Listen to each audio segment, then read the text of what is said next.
Buenos días a todos.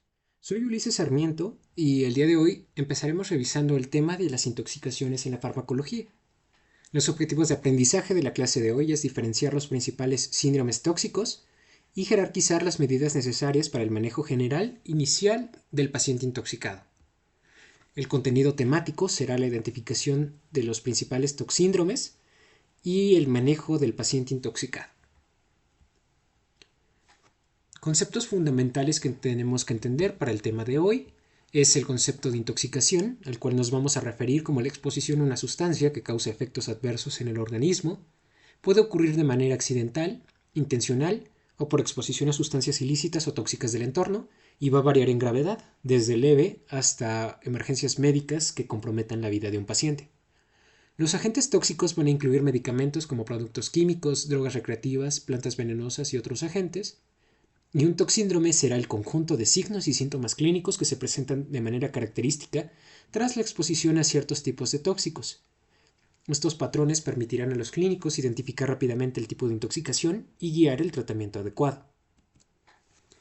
El síndrome toxicológico está asociado con un grupo específico de sustancias y se manifiesta a través de alteraciones en el sistema nervioso, cardiovascular, respiratorio y otros órganos. Del síndrome toxicológico o toxíndrome, lo que nos interesa es el tratamiento dirigido, que facilite el uso de antídotos específicos o medidas de soporte adecuadas, la prevención en las complicaciones, que reduce el riesgo de daño orgánico, y la vigilancia epidemiológica, que ayuda a detectar aquellos patrones de intoxicación en una comunidad para prevenir los brotes. En esta tablita de aquí se resume la gran mayoría de síndromes toxicológicos existentes, el tóxico que los causa y el tipo de manifestaciones que pueden haber. Preparé una serie de casos que nos permitan ayudar a integrar un poco más el abordaje de cada síndrome. En este caso vamos a empezar. Caso clínico 1.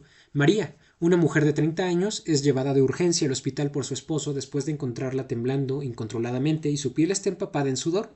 Sus pupilas están contraídas y tiene saliva goteando de su boca mientras experimenta calambres dolorosos en el estómago. Su corazón late lentamente y de manera irregular, y su respiración es superficial. No hay signos evidentes de trauma. Como único antecedente de importancia, su esposo menciona que María es una persona muy sana, y antes de presentar su sintomatología actual, había consumido una ensalada y un licuado verde debido a que estaba empezando una nueva dieta basada en hojas verdes. Aquí evaluaremos el toxíndrome colinérgico. Imaginen que el cuerpo es un auto con dos pedales, el acelerador, el sistema simpático y el freno, que sería el parasimpático. Los toxíndromes ocurren cuando algo hace que el cuerpo acelere demasiado o frene demasiado y se pierde el control de los sistemas. El colinérgico sería demasiado freno. Aquí el cuerpo tiene demasiada acetilcolina. Es como si el freno estuviera pegado, como les comento. Esto hace que haya muchas secreciones como sudor, saliva, lágrimas, el corazón va lento y los pulmones se llenan de líquido. El tipo de causas, como las sustancias o fármacos que lo puedan ocasionar, van a ser los plaguicidas, como los organofosforados paratión, malatión, y los carbamatos, como la fisiostigmina. Hay muchas otras cosas, como los gases neurotóxicos y fármacos colinérgicos, principalmente inhibidores de la acetilcolinesterasa, tipo neostigmina. La fisiopatología de esta manifestación va a ser la inhibición transitoria de la enzima acetilcolinesterasa provocando la acumulación excesiva de acetilcolina en la sinapsis colinérgica y habrá una sobreestimulación de receptores muscarínicos y nicotínicos. En la imagen de la derecha podemos observar más o menos esto. La acetilcolinesterasa, como su nombre lo dice, va a ser la encargada en regular la homeostasis en la cantidad de acetilcolina presente en la sinapsis. Así que entonces si hay mucha, la cantidad de ligandos y la cantidad de receptores que estén interactuando entre sí y por lo tanto la función efectora va a estar descontrolada, va a estar crecida en intensidad y por lo tanto habrá esta serie de manifestaciones clínicas que ya mencionamos un poquito. Se propone para su estudio más fácil esta mnemotecnia, que es cialorrea, lagrimeo, urinación, diarrea, gastroenteritis, emesis, broncorrea, bradicardia y broncoespasmo. También hay contracciones musculares raras y las pupilas a veces se hacen chiquitas, a lo que nosotros le podemos llamar a veces miosis, producto de la estimulación también de los receptores nicotínicos. Y en el sistema nervioso puede haber convulsiones, coma y depresión respiratoria. lo que siempre tenemos que recordar es que este tipo de intoxicación a veces es más común en el contacto con insecticidas que van a contener organofosforados. En este cuadrito de aquí se resumen los principales receptores colinérgicos, tanto muscarínicos como nicotínicos, el tipo de localización donde se encuentran y la respuesta efectora. Lo que tenemos que pensar aquí es la función de la estimulación de cada receptor, pero crecida en intensidad. Lo mismo sucede con los receptores nicotínicos. La gran mayoría favorecen la respuesta efectora de contracción de músculo esquelético y algunas alteraciones por estimulación de los ganglios autónomos. Las medidas generales del tratamiento de este toxíndrome van a ser la descontaminación, al retirar la ropa contaminada, lavado gástrico si la ingesta es reciente, o soporte vital como oxigenación y manejo de secreciones. Los antídotos específicos van a ser dos: atropina, que ayude a bloquear los receptores muscarínicos, revirtiendo síntomas como la bradicardia o la broncorrea, y la pralidoxima, que reactiva la acetilcolinesterasa si se administra a tiempo. Y pueden también darse benzodiazepinas en el caso de las convulsiones. El caso clínico número 2 dice lo siguiente. Renata, de 21 años, es traída al hospital por sus padres después de ser encontrada mientras sufría de convulsiones. Visiblemente tiene la piel enrojecida, durante la evaluación se nota que está visiblemente agitada y tiene alucinaciones, intentando golpear cosas invisibles a su alrededor. Sus pupilas están notablemente dilatadas y su boca está extremadamente seca con la lengua pegada al paladar. Tiene una taquicardia pronunciada y su piel está enrojecida, caliente al tacto. La madre comenta angustiada que le ofreció una infusión herbal casera recomendada por una conocida para aliviar dolores menstruales. Entonces, este es el toxíndrome anticolinérgico. Es el contrario que el colinérgico. Aquí es donde nosotros decimos que imaginen que el freno se rompe y todo se calienta. El freno deja de funcionar, el cuerpo queda acelerado, pero de una forma muy extraña. Las causas o las sustancias que provocan este tipo de cuadro clínico van a ser varias: los antihistamínicos de primera generación, los antidepresivos tricíclicos, antipsicóticos, antiespasmódicos, relajantes musculares, antiparkinsonianos y algunas plantas tóxicas como la belladona y sus derivados. La fisiopatología en este caso es la inhibición de la acción de acetilcolina en los receptores muscarínicos y una disminución en las funciones parasimpáticas, que es completamente lo opuesto a lo que teníamos. Aquí no hay una acumulación de acetilcolina. Las alteraciones, la clínica, es que la piel se pone principalmente caliente, las pupilas se dilatan, midriasis, el corazón va rápido, pero la persona está confundida y puede presentar algunas alucinaciones. En el sistema nervioso central tendremos confusión, agitación, alucinación y convulsión. En la piel y mucosas habrá rubicundez, mucosas secas, disminución de la sudoración. La temperatura corporal exhibirá hipertermia. Oftalmológicamente existe esta midriasis, fotofobia y visión borrosa. Genitourinariamente y digestivamente puede haber retención urinaria e hilio paralítico. Y cardiovascular puede existir taquicardia o hipertensión leve. La mnemotecnia que se propone como para intentar recordar este tipo de clínica es: loco como un sombrerero, rojo como una remolacha, caliente como una liebre, seco como un hueso, ciego como un murciélago y lleno como una tetera. Que pueden ver en la imagen de la derecha. Las medidas generales del tratamiento en este tipo de casos va a ser el ABC, manejo de la vía aérea, control de la respiración y la circulación. Lavado gástrico y carbón activado si la ingesta fue reciente, y el antídoto en casos graves de afección neurológica será la neostigmina, que es un inhibidor de la acetilcolinesterasa y restablece la función colinérgica. El soporte sintomático puede cubrir las benzodiazepinas para la agitación, control de la temperatura con medidas físicas y cateterización vesical si hay retención urinaria. El caso clínico número 3 nos dice lo siguiente. Laura, una mujer de 35 años, es encontrada inconsciente en su apartamento por su hermana, quien vive con ella. Cuando llegaban al hospital, Laura está pálida y fría al tacto, con signos vitales débiles. Su respiración es lenta, apenas perceptible y no responde a ningún estímulo externo. Sus pupilas están contraídas y no parece responder a estímulos luminosos. No hay evidencia de trauma físico. Su hermana está muy preocupada, pues menciona que Laura padece de un cáncer en los huesos diagnosticado hace 2 años y no sabe si es producto de la evolución de su enfermedad. Como parte de su tratamiento, Laura usa oxicodona y fentanilo en parches para aliviar el dolor que le provoca el cáncer. El toxíndrome presente aquí es el opioide, que ocurre generalmente por una activación excesiva de receptores opioides.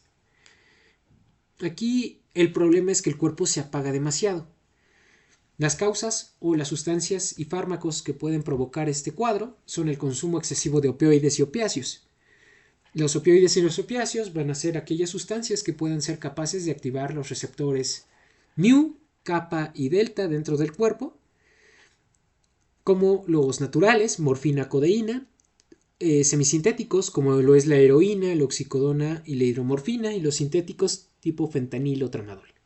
La fisiopatología es el aumento excesivo de la actividad de los receptores en el sistema nervioso central, provocando una depresión del centro respiratorio o bulbo raquídeo con la inhibición del sistema simpático y la disminución del peristaltismo y estreñimiento severo.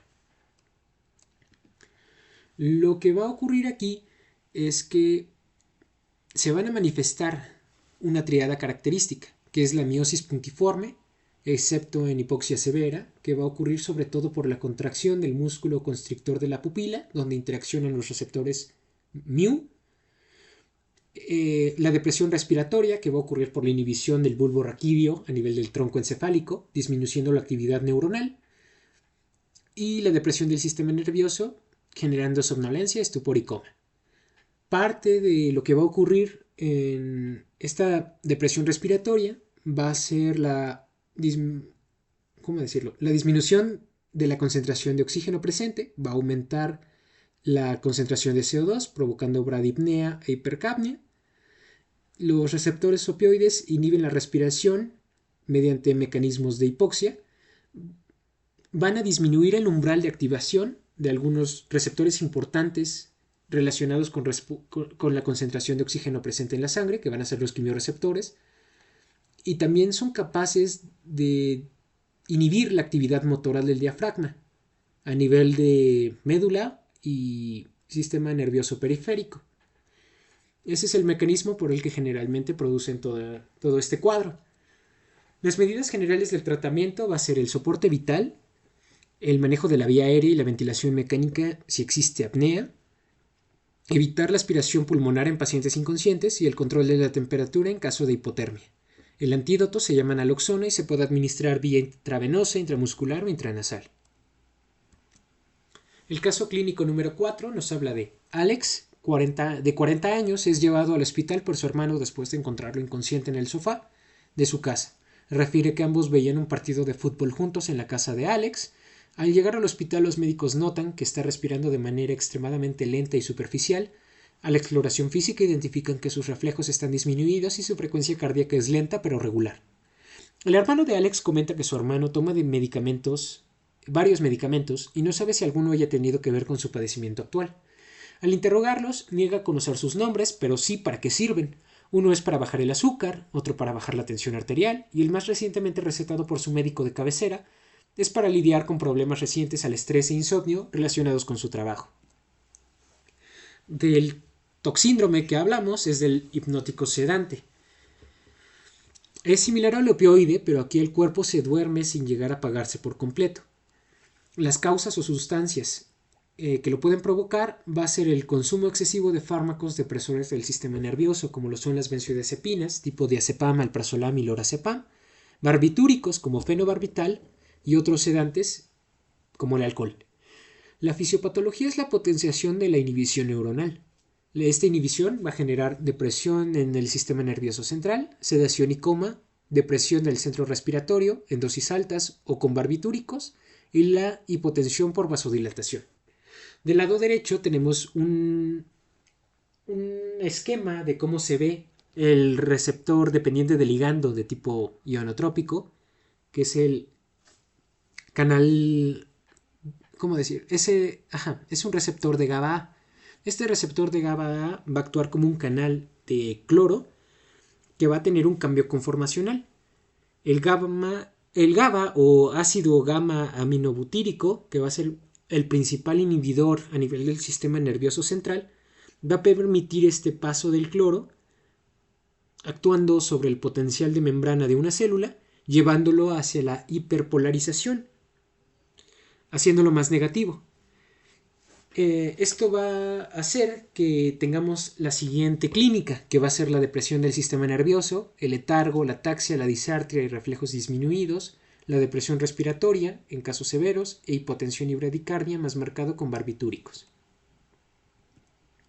Las medidas generales del tratamiento en estos casos es la intubación si hay depresión respiratoria, uso de carbón activado si hay una ingesta reciente, hemodiálisis en intoxicaciones graves por barbitúricos, y el antídoto en una intoxicación con benzodiazepinas va a ser el flumazenil, que va a estar contraindicado en la dependencia, ya que puede inducir convulsiones. Rara vez causa paro respiratorio a menos que se combinen con otras sustancias depresoras como el alcohol u opioides. Caso clínico 5. Kevin, un adolescente de 17 años, es traído al departamento de emergencias porque sus padres lo encontraron en su habitación comportándose de manera extraña y hablando incoherentemente. Kevin está visiblemente agitado, moviéndose constantemente y mirando fijamente a objetos inexistentes en su habitación. Su presión arterial es alta y su frecuencia cardíaca está notablemente elevada. Su ropa está empapada en sudor y hay piloerección en los brazos. Se encuentra en una posición antiálgica.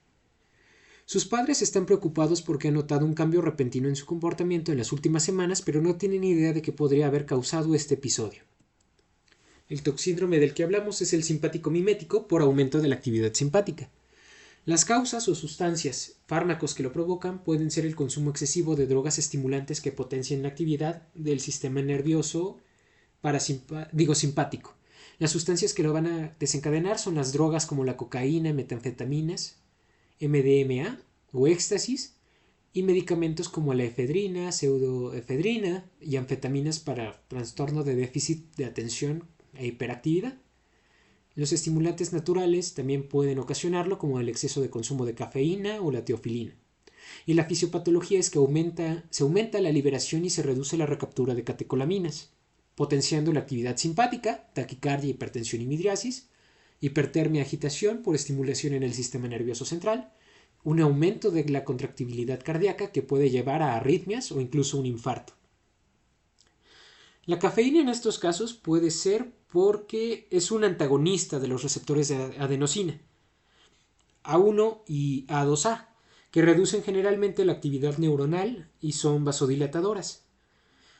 Al nosotros también consumir sustancias estimulantes como lo pueden ser las inhibidoras en la recaptura de catecolaminas, tipo cocaína, por ejemplo, las metanfetaminas, hay un aumento en la actividad simpática por justo el exceso de dopamina, serotonina y noradrenalina.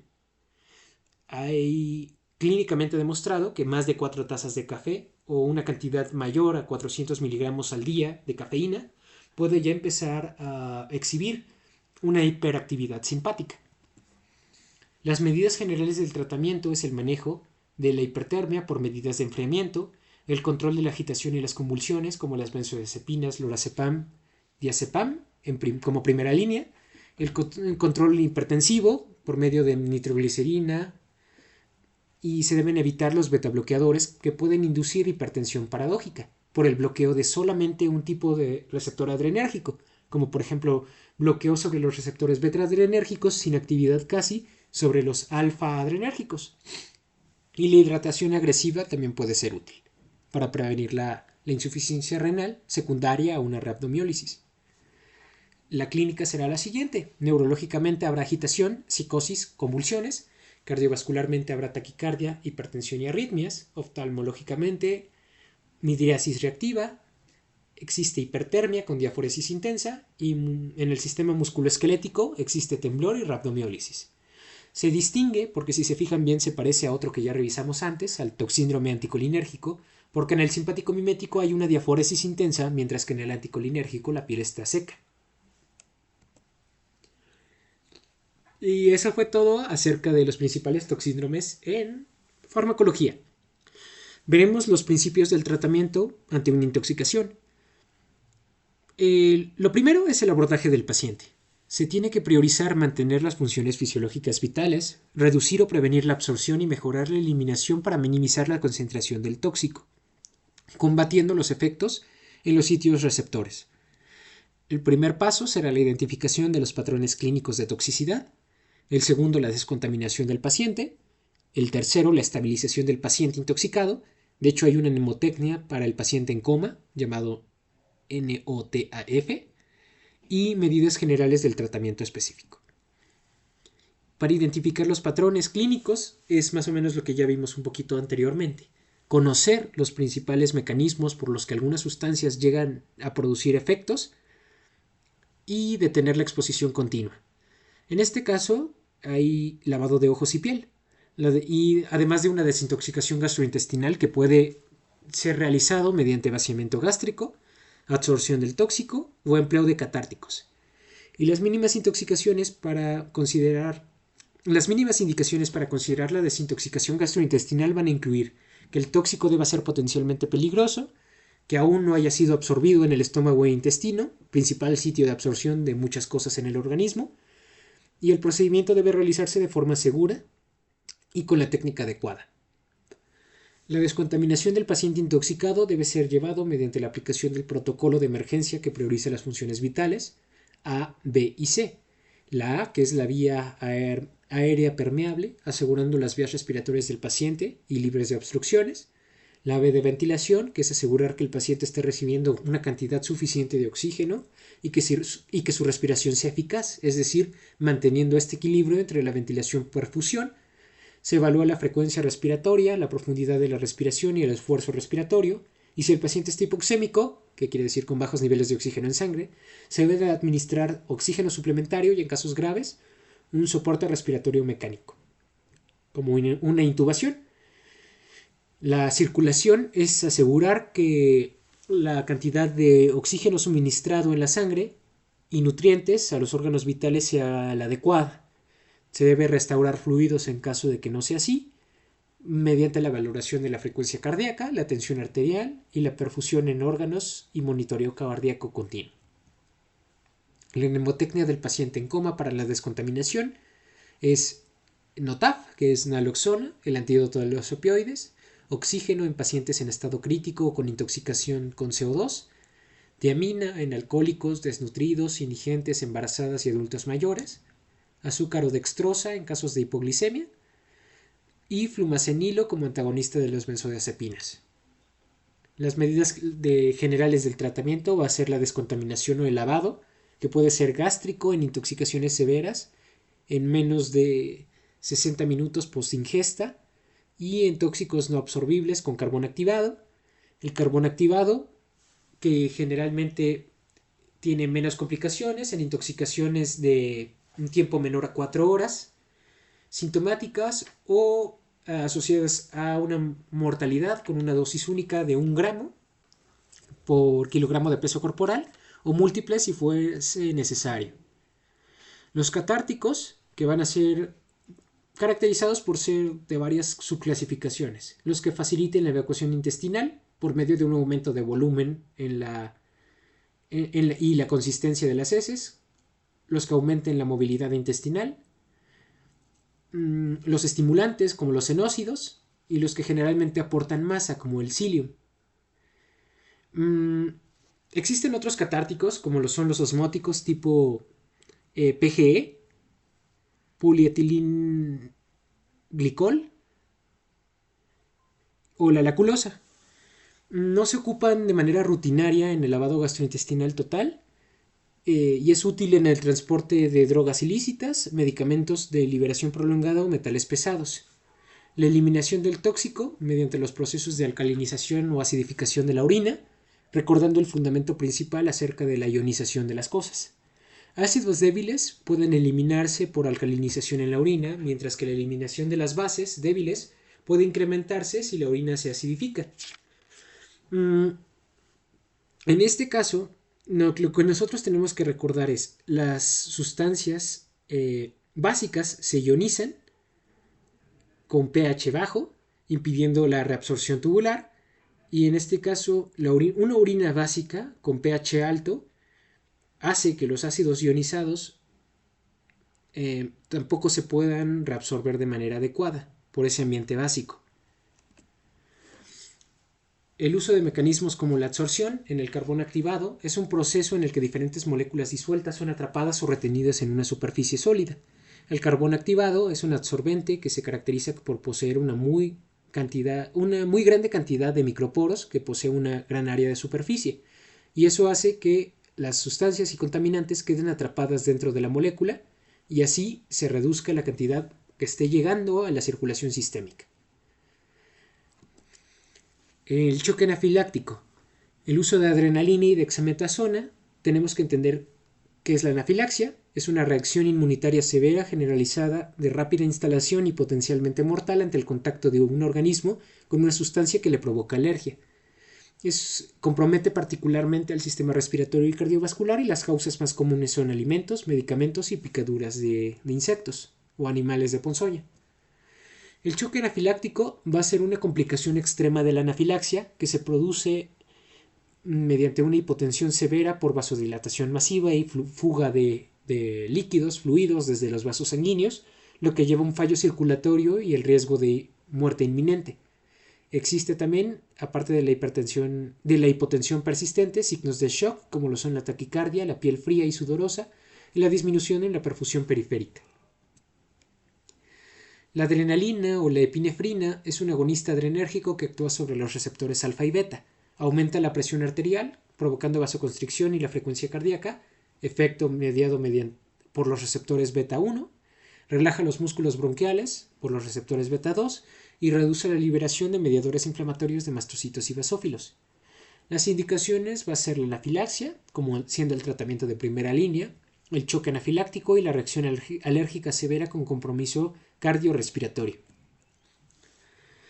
Los efectos adversos principales del uso de adrenalina es justo el mecanismo que provoca a veces en el cuerpo: la taquicardia, hipertensión, ansiedad, temblores o palpitaciones, y en dosis elevadas, riesgo de arritmias, edema pulmonar o angina.